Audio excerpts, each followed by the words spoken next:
Brian, you've been in the estate agency 30 years. You've been manager, area manager for Foxtons. You've been a director for Your Move. You've been a director at Your Move as well. A trainee negotiator as well. There you go.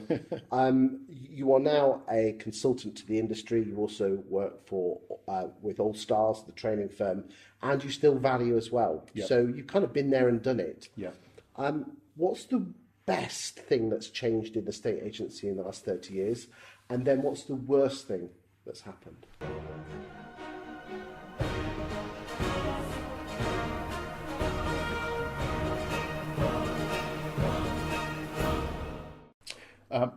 Both answers are the same. The internet.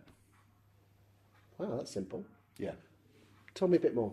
So the best thing for a estate agency is the internet has opened up the opportunity to have your customers' homes showcased in front of thousands more people than you can physically do as an individual. Because the old days used to be a grainy old photo in the paper. Dot screen photographs, and you'd mail them out to your database, and you were solely reliant on the newspaper reach.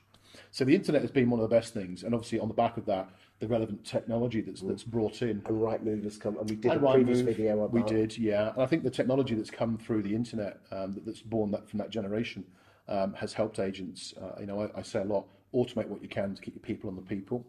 But equally, the worst thing that's happened to estate agency is the internet, because it's created lazy estate agency. It's created lethargy. It's created an over reliance on email. I mean, when has matching my house out on email been? That's it. I've marketed your house. I've mailed it to all the customers. No.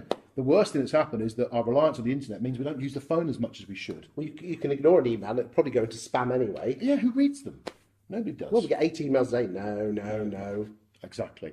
So it's the best and the worst, in my opinion.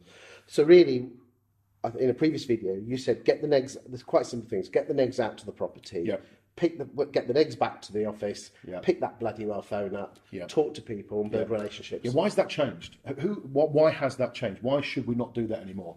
No one can tell me.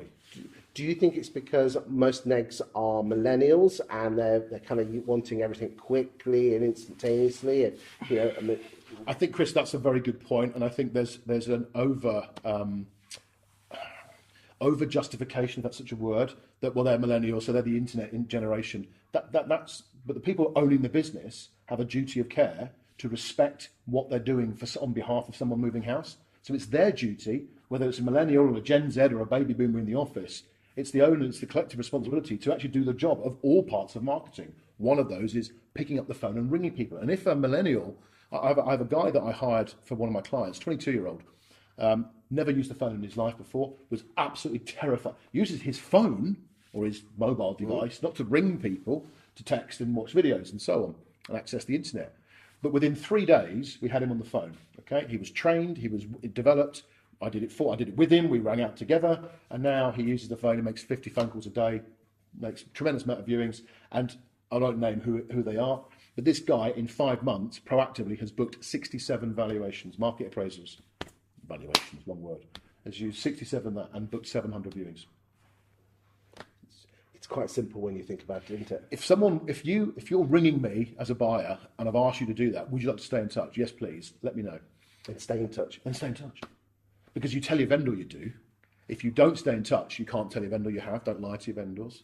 If you tell the vendor the truth, they disinstruct you. So sort it out. Cheers, mate.